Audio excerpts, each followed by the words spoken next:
The recent continental elevation stage, the last great mammalian migration. This is the period of preglacial land elevation in North America, Europe, and Asia. The land was greatly altered in topography. Mountain ranges were born, streams changed their courses, and isolated volcanoes broke out all over the world.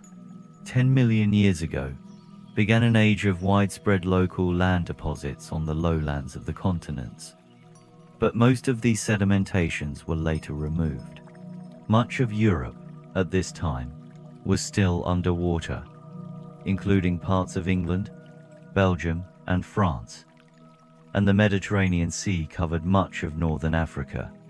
In North America, extensive depositions were made at the mountain bases, in lakes, and in the great land basins.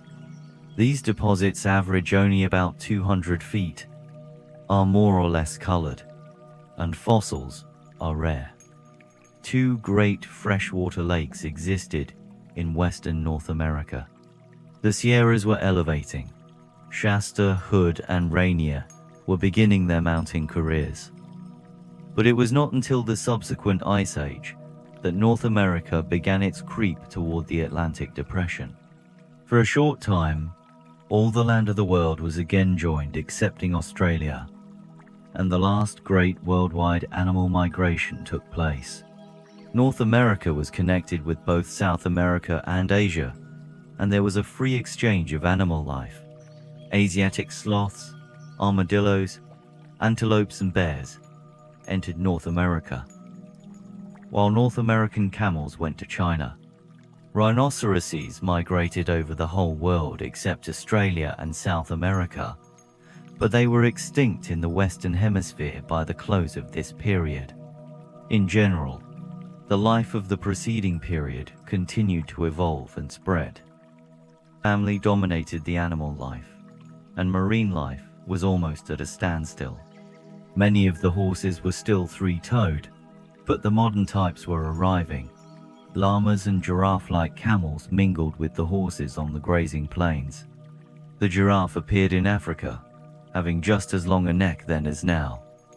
In South America, sloths, armadillos, anteaters, and the South American type of primitive monkeys evolved. Before the continents were finally isolated, those massive animals, the mastodons, migrated everywhere except to Australia. 5 million years ago, the horse evolved, as it now is, and from North America, migrated to all the world. But the horse had become extinct on the continent of its origin, long before the red man arrived. The climate was gradually getting cooler. The land plants were slowly moving southward. At first, it was the increasing cold in the north that stopped animal migrations over the northern isthmuses. Subsequently, these North American land bridges went down. Soon afterwards, the land connection between Africa and South America finally submerged, and the Western Hemisphere was isolated much as it is today. From this time forward, distinct types of life began to develop in the Eastern and Western Hemispheres, and thus does this period of almost 10 million years duration draw to a close, and not yet has the ancestor of man appeared. This is the time usually designated as the Pliocene.